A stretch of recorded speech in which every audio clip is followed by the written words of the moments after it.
Hello everyone, this is Satish Kumar. I am here with another lesson for Indian economy. So, this is a lesson on banking reforms, and we have previously saw one topic in this lesson, that is the first Narasimhan Committee report. In this lesson we are going to learn about the second Narasimhan Committee report and also two other committees which are formed regarding banking reforms. So, we will see all those things. So, the Narasimhan Committee II, so it was set up on December 1997, and the objective of this committee was to review the progress of the banking sector reforms to date, that between 1993 to 1992-93, when the first committee's recommendation was adopted, from then to 1997. So, what was the performance of that reform? And it also wanted this committee to chart a program of financial sector reforms which will strengthen the Indian financial system and which will make the Indian financial system internationally competitive. So, that is the objective of this second Narasimhan Committee. The second Narasimhan Committee gave the report in 1998, and it made some very important suggestions. We will see one by one. First, it asked to merger of banks. The Narasimhan Committee II said we need a stronger banking system. So that to achieve this, there should be merger of public sector banks and financial institutions like All India Financial Institution. It suggested that. And it also suggested that if there is a weaker bank which is not unviable, those things should be closed. And while saying this merger of banks, it also cautioned the government that the stronger banks should not be merged with weaker banks. A stronger bank and a stronger bank can merge to become a big bank. Instead, a stronger bank merging with the weaker bank may result in even the stronger bank will start incurring losses. So it cautioned that. In fact, in recent times also there were some mergers. This is I am talking in 2-3 years back, right? In fact, of late we have some. In fact, all the public sector banks, really 27 banks were there. All those merged, and at present there are only 12 public sector banks. In fact, SBI has become a big bank. In fact, there are other 2-3 banks also become big. But the problem is, one of the problem is merging a profit running bank with a loss making bank, in the hope that a profit making bank will turn the things for the weaker banks. But what will happen is, sometime it may even happen otherwise, that is the weak bank will make the profit making bank also to weak. So it cautioned that should not happen. In fact, it even very specifically mentioned that the government should not continuously recapitalizing these weaker banks. Recapitalization means whenever, in fact, even these days government are doing that whenever a bank in trouble. In fact, government cannot just close the bank. So government will do that. So we cannot also blame the government, but without taking any necessary steps, keep on recapitalizing weaker banks will result in more losses. So Narasimhan Committee II report actually wanted the process government doing this recapitalizing weaker banks. Instead, if it finds the bank is continuously performing poorly, it should better be closed. Okay, so that is the first important recommendation. So that this merger of banks will result in it actually it specifically said a 3-tier banking structure that should be brought in. So what is this 3-tier banking structure it talked about? So the first tier, there will be 2 to 3 banks of international orientation, 2-3 big banks which are all so big so that it will be able to compete at the level of international level banks. Okay. In fact, even today India doesn't have the banks that are very big like the developed countries bank. Okay. In fact, in the world, if you pick some 150 top banks, India is not part of it. In the world, top 50 world big bank, biggest bank, India is not part of it. Even after merger of this SBI, okay. So that is problem. So that is what Narasimhan Committee wanted. In the tier 1, there should be 2 to 3 banks which are of international orientation. Then it is said that in the tier 2, there should be 8 to 10 banks of national orientation, that is big in our country. Okay. And it also wanted said that in the tier 3, large number of local banks. Okay.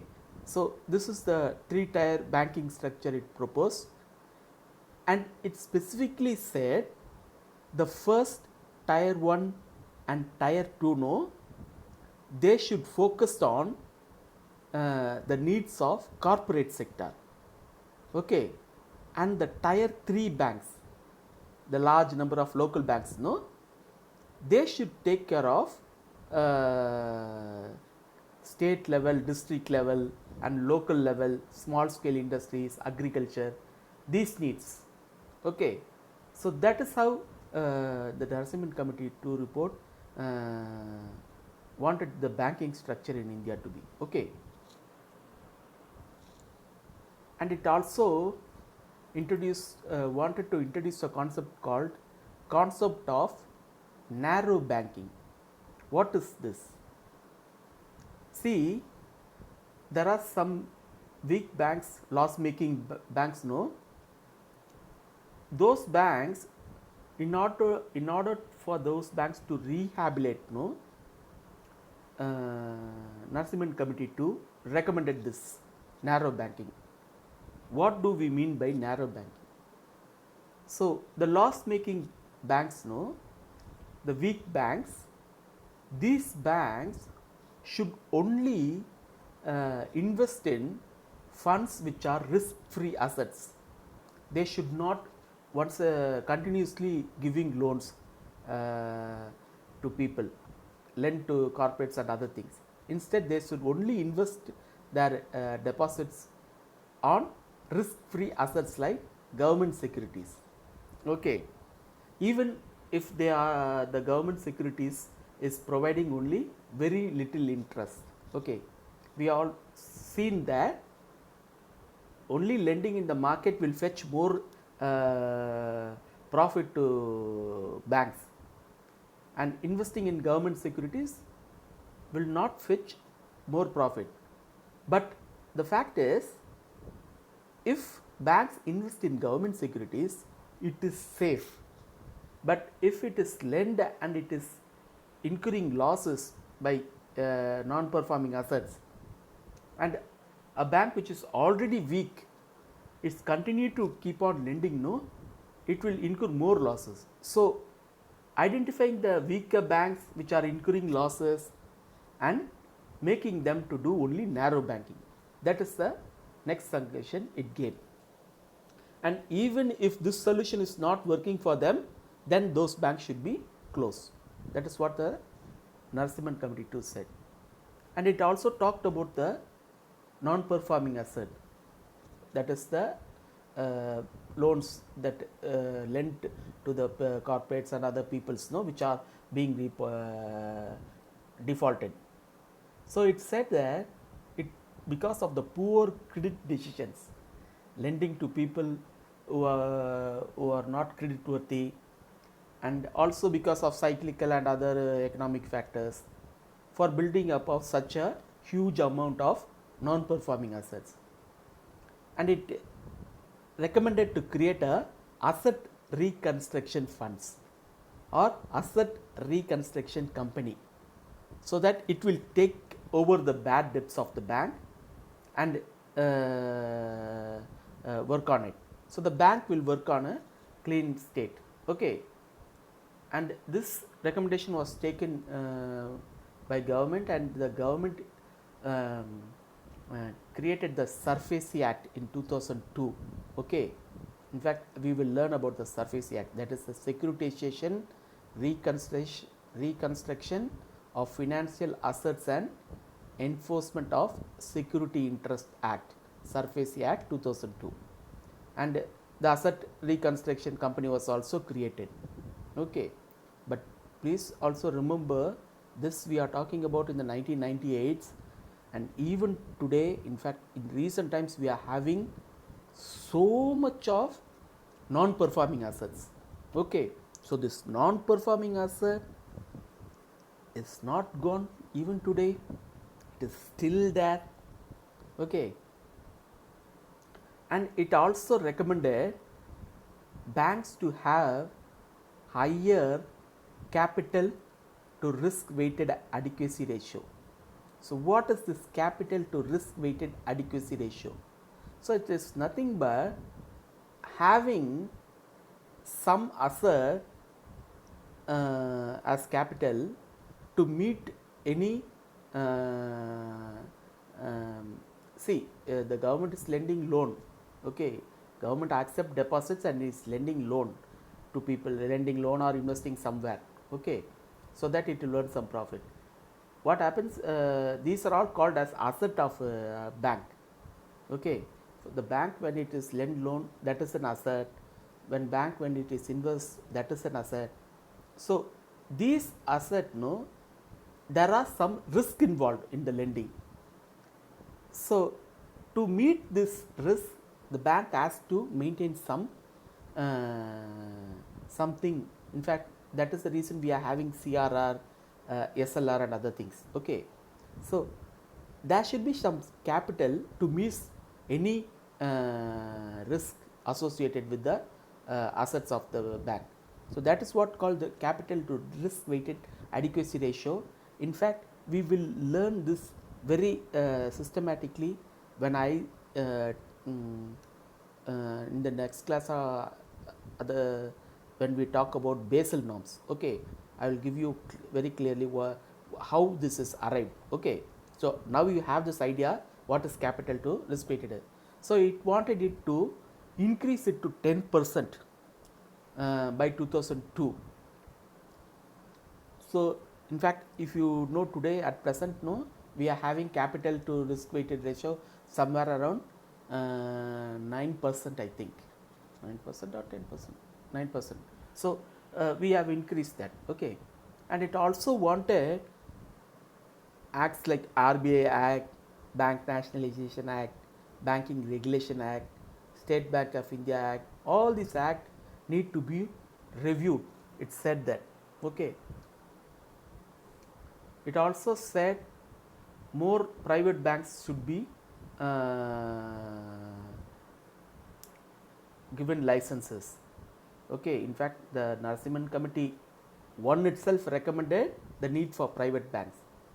So this committee asked to continue that, to give more licenses. Okay, it also said that bank boards appointment should be depoliticized, and it should be under the RBI supervision. Okay, it also wanted the review of recruitment procedures, training and remuneration, and it also wanted the public sector bank to speed up in technology like computerization and other things. Okay, make a technology oriented, more electronic and other things, rather than doing a lot of thing in manual, and focus on relationship banking. So it gave a, this kind of a lot of important what do you say, very good recommendations. In fact, the government of India accepted most of the recommendations, and it started implementing in a paced manner. Okay, in fact, when the 2008 financial crisis happened, no, it did not affect India very badly, especially our financial system like that. Okay, that is because of the two Narasimhan Committee banking reforms, which made our banking system very sound. Okay, even though today even we are facing NPA related issues, but still our banking structure is concerned, that is the RBI and other banking structure, no, is considered as one of the finest, well maintained. Okay, in fact, there is this thing called Basel, which will be giving norms for how banks should function, so that it will be profitable and it will take care of the economy. And those Basel has come up with some 3 norms. In fact, they will supervise countries whether those norms are practiced and the country's banking structure is well managed. And whenever they come to India, no, they say that you are performing better than the norms that we have given to you. That is the norms. In fact, all our norms came because of the way we did in this Narasimhan committees. Okay, so actually that is why the banking, both the reforms of the Narasimhan committee, no, is read by a lot of people with great curiosity. In fact, even after nearly 2 decades, these two committee reforms are studied by everyone because of its worth. Okay, and it in fact, if great financial crisis is coming to an entire world, and that crisis is not affecting our country, no, that means it has done something very powerful. Okay, so the government of India took steps to implement all these reforms. So the capital adequacy requirements was increased, the banking regulation legislations, like all the acts reviewed. Okay, and more autonomy was given to bank boards. Okay, in fact, in recent times after 2015 or the other things, no, banks are getting more freedom. Okay, autonomy and flexibility. No, that was not there before 2010 and all. Okay, and online banking has become the order of these days. Okay, and there is a lot of computerization and other things. Okay, and as asked by this committee, asset reconstruction company was created, and FDI was allowed into the private banks up to 74%. Okay, and it passed the SURFACE Act was passed in 2002. I said no, securitization and reconstruction of financial assets and enforcement of security interest, so that the NPAs defaulters will be tightly the screw tightened. Okay, we will learn about the SURFACE Act. I will tell what are the features about it, and it also continuously, RBI is continuously fine tuning its regulatory and supervisory mechanism, and ensuring that our banks remain to the international standards. In fact, we are at the better than the international standards that is prescribed by Basel. That is what the Basel committee, when it comes to India to supervise our system says, okay, credit goes to both the Narasimhan Committee and RBI's effort. Okay, now we have seen the Narasimhan Committee II also. We will see another committee called Nackiket Committee. Okay, this committee has given some what do you say, crazy or innovative, very future oriented reform. Okay, and we have to study this also. Okay, in fact, the Committee on Comprehensive Financial Services for Small Businesses and Low Income Households, and it was chaired by Nackiket. That is why it is called Nackiket Committee, set up in 2013 by RBI. So its purpose is to look out for the financial services for small businesses and low income households to improve themselves. Okay, and it gave a 6 vision statement for financial inclusion and financial deepening in India. So this committee's major purpose is to reach penetration of more people into the banking services. Okay, and it gave some 6 vision statement. The 6 are, here it is. We will discuss this one by one later, but now we will see all the 6. What are the 6 vision statement? First, it said there should be a universal electronic bank account. Then it said the ubiquitous access to permanent services and deposit products at reasonable charges. And the third is sufficient access to affordable formal credit. The fourth is universal access to a range of deposit and investment products at reasonable charges. The fifth is universal access to a range of insurance and risk management products at reasonable charges. And sixth is right to suitability. Now we will see what are the things, all these things. Okay, so first recommendation, universal electronic bank account. So it wanted every Indian resident above 18 years to have a electronic bank account by January 1, 2016. Okay, this committee was set up in 2013, so it wanted it to do it within 2 years. Every Indian citizen.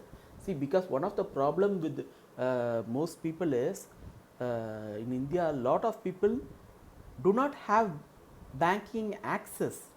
So that is what it wanted. First, everybody should have an account. That above 18 years, if there is a person is not having account, it is shame for a country. So he should have an account. Okay, and it wanted Aadhaar to be the driver towards this rapid expansion, that availability of bank account. Okay, but it also made unrealistic achievement, that is within 2 years, 3 years, 2016 January. That is not possible at 2013. Okay, starting something. In fact, Aadhaar itself was not at that time fully covered. Okay, so it gave some unrealistic goal, but it adds some very high ideas. Okay. Then the second is ubiquitous access to payment services and deposit products at reasonable charges. What does it mean by that? See, it says that every resident in India would be within a 15-minute walking distance to a payment access point. Okay, what do you mean by that? See, I should be, if I am having home somewhere in if I am staying somewhere, within 15 minutes from my home, I should have either a ATM or a bank.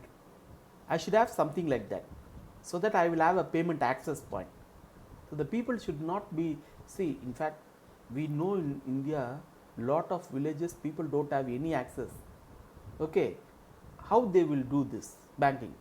How will bank penetrate? So this should done. Every resident in India would be within a 50-minute walking distance of a payment access point. Again, this recommendation is also very optimistic and very unrealistic, because it is very difficult to have branches or access point for people staying everywhere. For example, in hilly region it is very difficult. Likewise, rural area also like that. Okay, but it aim was to more coverage, financial coverage, and more financial penetration, banking penetration. Okay, that is the aim of this committee. Okay, this committee also recommended RBI to give licenses to a new type of banks known as payment banks. In fact, we learned this when we are studying about the banks in India, where we learned about payment banks. In fact, at that time itself I said payment bank was recommended by Nackiket board committee. Okay, and so please remember this. In fact, in recent time payment bank serves a very important function. Okay, and it also wanted sufficient access to affordable formal credit. So every Indian household, low income household and small businesses, no, they should have some lender, that is formal regulated lender like banks and banking related institutions, to give them to meet their needs, their credit needs. They should get a full range of suitable credit products. Okay, so if tomorrow I want to do a business, a small business, I should have some someone offering me lending if my idea is good. Okay, so that is what it means, sufficient access to affordable formal credit. In order to meet this end, it also recommended some other thing called abolish the statutory liquidity ratio, the SLR. See, in India, we are asked to follow the Basel norms of Basel capital adequacy ratio, but we also have our own adequacy ratio like reserves like CRR and SLR. So having SLR and also having other liquidity coverage ratio, so it means we are going to hold too much of money that will be kept where banks could earn more by lending. So if those money instead of kept as capital, if it is also lend, no, it will create more market. Okay, so why do that? So it wanted to abolish the SLR, although this was recommended, but this is not taken, because one of the reason our banks are strong is because we are having this SLR and CLR. In fact, that is the reason why I think the Basel committee itself thinks that India is very strong financial, our system is very well managed. Okay, it also wanted to reduce the cash reserve ratio. Okay, how it wanted to reduce? See, we learned it when we are learning about the RBI function, the cash reserve ratio, that the cash reserve ratio is based on the bank's net demand and time liabilities. In fact, I specifically taught you what will come under net demand and what will come under time liabilities. For example, net demand will be like saving, current account and other things. Time liabilities will be based on fixed deposit and other things like security deposit of bank employees, like that. So it wanted only the net demand liabilities to be included in the CRR, not the time liabilities. Okay, so that amount will also be available for an additional amount on which is reduced in the cash reserve ratio. No, that will be available for providing credit. So that is another aim. These are all will enable bank to have more fund which will provide to give more credit. Okay, and it also wanted to increase the PSL, that is the priority sector lending. the target from 50 to 60, 40 to 50%. In fact, it wanted to increase from 40 to 50. This is in fact totally opposite to other reforms of banking. Okay, here it wanted more priority sector lending. Okay, and this target should not be universal and it should be based on regionally differentiated targets. Okay, so some area not well covered should be more priority sector lending, like that. Okay, it also wanted to stop the giving loan waiver and entrance subvention to farmers. So what is loan waiver? Loan waiver is, suppose if the farmer had a bad drought and he was not able to repay the loan, no, the government offers loan waiver. Again, that is a right of banks. Okay, then the government also give farmers loan at lesser rate than others. That is, for example, 2% less than others, generally the rate that bank gives. So in such a case also bank loses out of something. Okay, so it don't want this kind of thing to be done. Okay,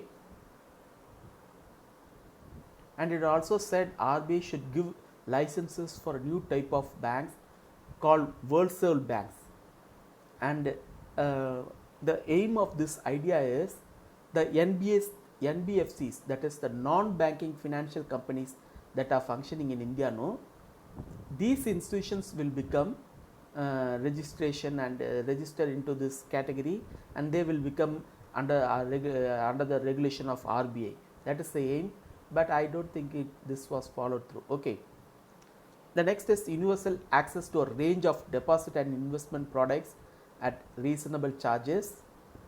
So they should have some each low income household and small businesses, no, would have access to providers that can offer them suitable investment and deposit products. Next, universal access to a range of insurance and risk management products at reasonable prices. Again, everybody should be offered insurance and risk management in a variety of areas is discussed. These are all some trivial matters, not a very important to services point of view. Okay, it also said that the right to suitability, again this is not a each loan each person, each low income household and small business, no, would have a legally protected right to be offered only suitable financial services. They should not be dictated by banks, rather than they should decide what is the financial services they want. Okay, so the right to suitability should be there. So these are all the 6 major thing it gave, but its recommendation was criticized. Okay, we just saw it because it is one of the committee regarding banking reforms. So please remember this, the points, some of the points. The payment banks was introduced because of it. Okay, so please remember some of these points, it will be useful, but it got some lot of criticism.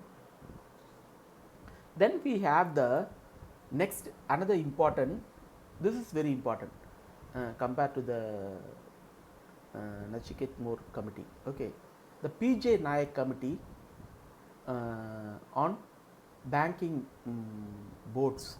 Okay, in fact, see the banking sector in India, no, it is mostly dominated by public sector banks.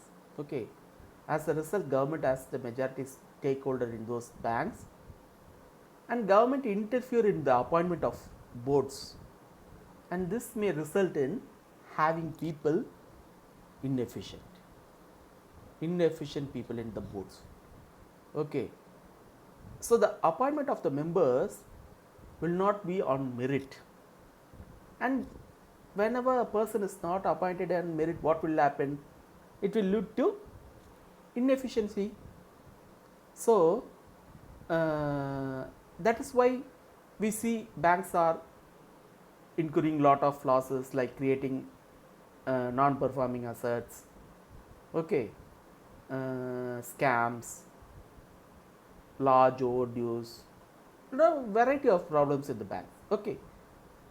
So to solve all this issue, the RBI set up in 2014. The then chairman was Raghuram Rajan. He actually set up this committee to review the governance of boards of banks in India.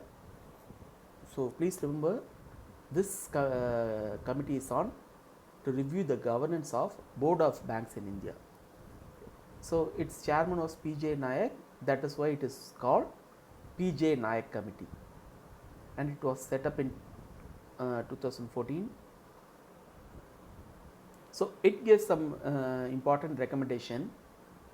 So one of the very important recommendation of this committee was, it said that a bank investment company should be set up, and this company should hold all the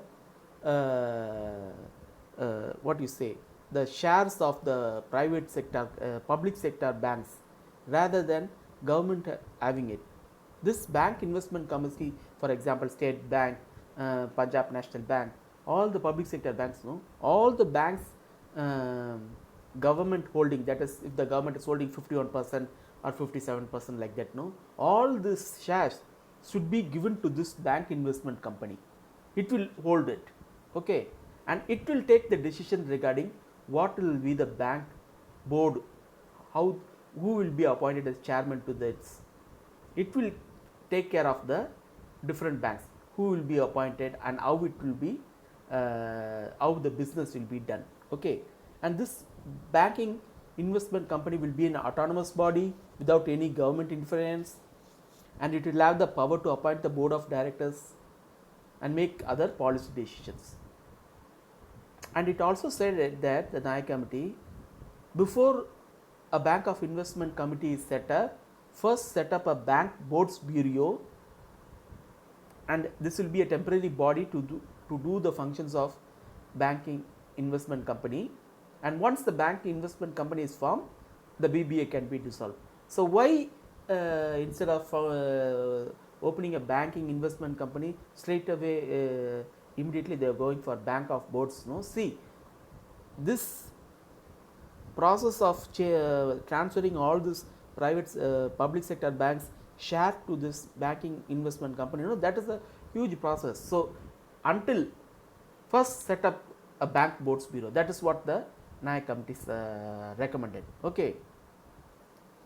And after the bank investment company is set up, the bank boards of bureau will be dissolved, okay.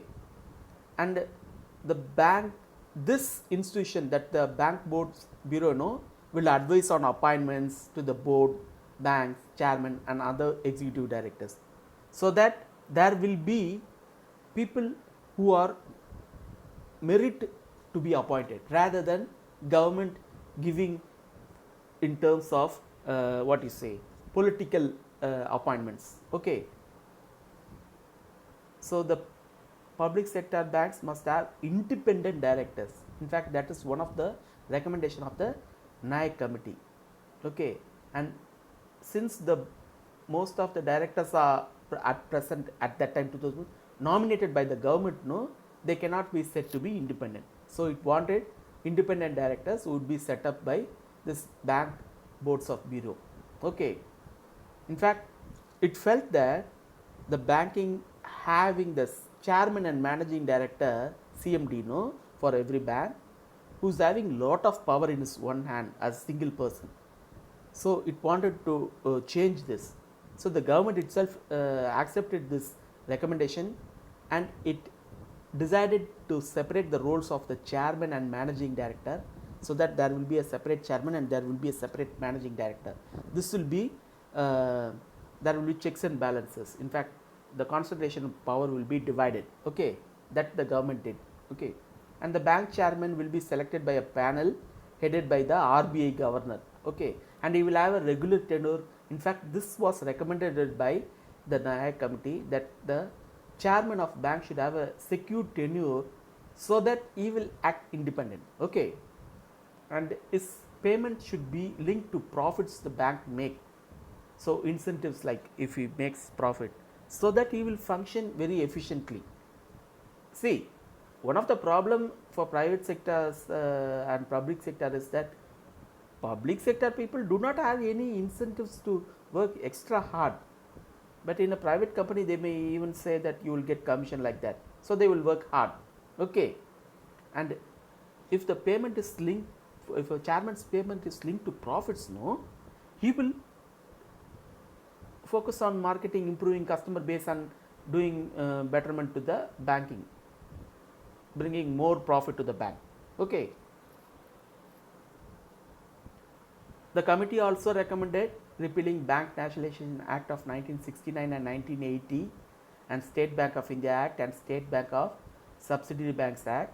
So the reason for asking to repealing these acts is so that the government share should be, it actually wanted the government share to come below 50%, so that more investment will come to the banking sector. More than that, it wanted the government ownership to these banks to go, and these banks to have free hand. In fact, one of the reason, if one of the outcome will be, there will not be too much of vigilance on these banks. For example, Central Vigilance Commission, Right to Information Act of government, all these things, no, if it is a government institution, these are all what do you say, kind of control tool, which will actually make the banking chairman or managing director not to take initiative, and because there are too much of vigilance on them. So if these things are taken away, banks are run like private institution, bank will work on more profit. That is the aim of this recommendation. Okay. So it wanted the government share to be below 50%, so that the governments dictate in these banks, in fact, in terms of loan waiver and asking them to announce other things. Okay, all these things should end, so that these banks will be on par with private banks. Okay. It also wanted to avoid what is known as fiscal repression. What is this fiscal repression? See, since the government, these are public sector banks, government owns the majority shares and they are indirectly controlling, no, they will ask these banks to invest where they wanted to invest. In fact, we know for a fact that most banks invest in SLR, a lot of amount. This is because the government asking them to invest there.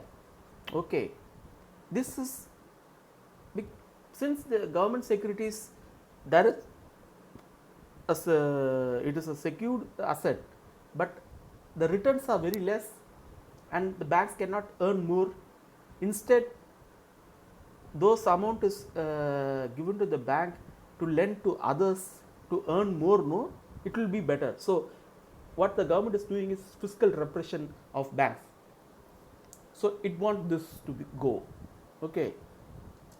And it also said that banks should not be forced to offer bailout to loss making entities. Okay.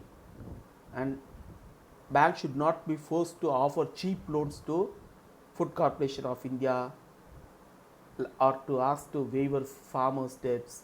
All this will result in all this means it's a fiscal repression. Okay. And it also wanted banks to avoid engaging in evergreening of loans. What is this evergreening of loans? In fact, it said that banks which are engaging in evergreening of loans, no, should be penalized. So what is this evergreening of loans? See, banks, when it faces a non-performing asset, see, bank is lent to a company. That company is not returning that principal or the interest. So defaulting, the company is defaulting on its loan that it received, then it will be, the company will be called as then the amount lent is will be called as non-performing asset. So what banks are doing is, they are saying that these companies are suffering for some purpose at temporarily. If I give them another loan, further loan, so they will use this money to repay the previous loan, and by the time they will prepare themselves and they will be ready to pay all the loan. This is how the NPS have been kept on increasing in the banking sector. This is called evergreening of loans, providing more loans to a already defaulting person. The person or company who is already defaulted, paying loans to them to pay that interest or the EMI, and giving them time to regroup. But the problem is, they are getting the additional loan and they are committing more default. So that is how the NPS have increased in recent times to a large extent. Okay, so in fact the Nayak committee wanted that any bank which are engaging in this kind of evergreening of loans should be penalized. Okay, so these are all the recommendations made by the Nayak committee, and it also received a lot of criticism. In fact, it's very claimed that there should not be less than 50%. In fact, that it means it is asking to privatize the banks, and it wants the review mechanism, that is the vigilance of banks, to be diluted, and it wants to act like a what you say, the banks itself to take care of their review mechanism. In fact, that though will not do that. Okay, in fact that will result when, even after having all this vigilant exercise and RBI supervising, they are still incurring in non-performing asset and other things. If they are left alone, what will happen? It will involve more fraud. Okay, so that is why the Nayak committee was criticized, and the suggestion to lowering the government share to below 50% will only make the banks to becoming profit motive, which is what the Nayak committee is also meaning. But what will happen, the bank will not focus on rural areas, and in a country where still a large number of people are not covered by bank, not having access, so it will also work against financial inclusion. Okay, it will work against financial inclusion. So these are all the criticism of this committee. So now we have seen all the four major banking reforms committees. There are also other small thing done. Okay, we will learn about the recent developments also. In the next class, we will learn about the non-performing assets. Okay, and we will also learn about Basel norms. In fact, I want to give the Basel norms in a separate topic, and I will give non-performing asset in a separate topic, so that it will be very small and also very what do you say, I can give it in a more comprehensive manner. Okay, if you like my videos, keep watching. Kindly subscribe to my channel. Bye.